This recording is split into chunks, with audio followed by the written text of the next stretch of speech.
நட்புக்களே hi. இன்றைக்கி சுவையான ஹெல்த்தியான கடலை புதினா சட்னி எப்படி பண்ணுறதுன்னு பார்க்கலாம் வாங்க.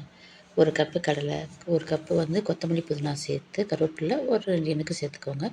பூண்டு பல் ஒரு 10, வெங்காயம் மீடியம் சைஸில் 2. இப்போது கடாயில் எண்ணெய் ஊற்றி சும்மா ஒரு 2 ட்ராப்ஸு நிலக்கடலையை போட்டு நல்லா நிதானமான ஃப்ளேமில் வறுத்து எடுத்து வச்சுக்கோங்க. இது ஆறுனதுக்கப்புறம் அது தோலை நீக்கி வெள்ளையாக பருப்பு மட்டும் எடுத்து வச்சுக்கோங்க. அதுக்கப்புறம் திரும்ப கடாய் சூடானதுக்கப்புறம் ஒரு ஸ்பூன் எண்ணெய் விட்டு நம்ம உரித்து வச்ச பூண்டு இருக்கு இல்லையா, அதை போட்டு நல்லா எல்லாமே ஸ்லோ ஃப்ளேமே வச்சுக்கோங்க.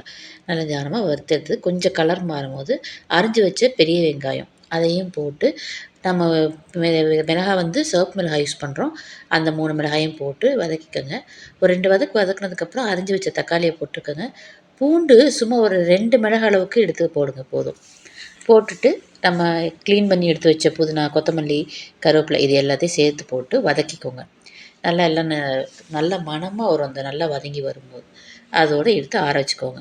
அதுக்கப்புறம் நம்ம உரித்து வச்ச கடலை இருக்குது இல்லையா, அதை மிக்ஸி ஜாரில் போட்டு ஃபஸ்ட்டு 2 பல்ஸு ட்ரையாக ஓட்டிக்கோங்க. உங்களுக்கு விருப்பப்பட்டால் ஒரு சின்ன துண்டு வெல்லம் சேர்த்துக்கோங்க. கடலை பித்தத்தை அது எடுக்கும்னு சொல்லுவாங்க.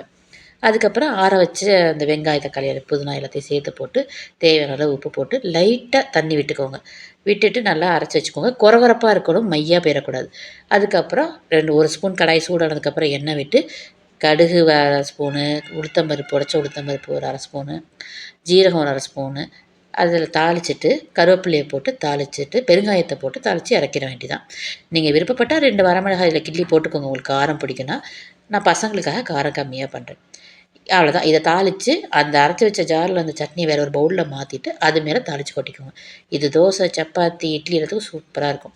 தேங்க்யூ நட்புகளே. டேஸ்ட் பண்ணி பாருங்கள்.